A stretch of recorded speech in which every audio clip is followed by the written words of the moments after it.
Shamol tegirmoni taqdim etadi.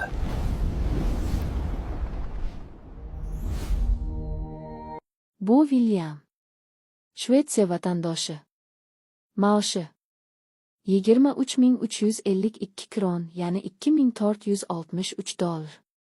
Agar u mashina olsa qancha vaqtda sotib oladi olgan maoshi bilan? William Shvetsiyada ishlab chiqarilgan Volvo 60, narxi $61.124 model mashina oladigan bo'lsa, u olgan maoshi bilan 25 oyda sotib oladi. Bu Shavkat. O'zbekiston fuqarosi. Maoshi $1.086.000 so'm. Ya'ni $90 agarda Shavkat mashina sotib olmoqchi bo'lsa.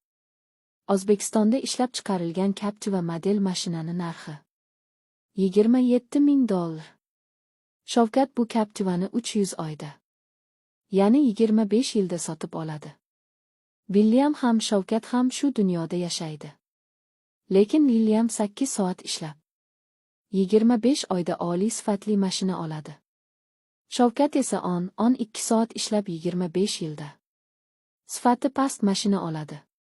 Maoshlar eng kam ish haqqi asosida hisoblangan, shunda ham William Shavkatdan 27 barobar ko'proq daromad oladi. Bu Williamning otasi. U pensiyaga chiqqan.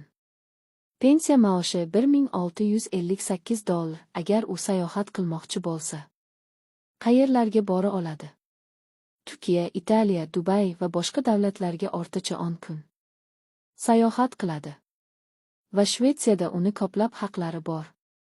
Tibbiyot, dori-darmon, bepul avtobus va soliqlardan ozod qilinishi. Bu esa Shavkatning otasi va amakilari pensiya oladi. Pensiya maoshi $918.000 so'm. Ya'ni $76. Bu otaxon qayerlarga sayohat qila oladi? Otaxon $76 bilan uyning balkonidan kun bo'yi Google Maps'ga qarab xayolda sayohat qiladi. Bu otaxonni qanday imkoniyatli haqlari bor deysizmi? Bu juda jiddiy va murakkab topishmoq. Shamol tegirmoniga YouTube, Instagram, TikTokda obuna bo'ling.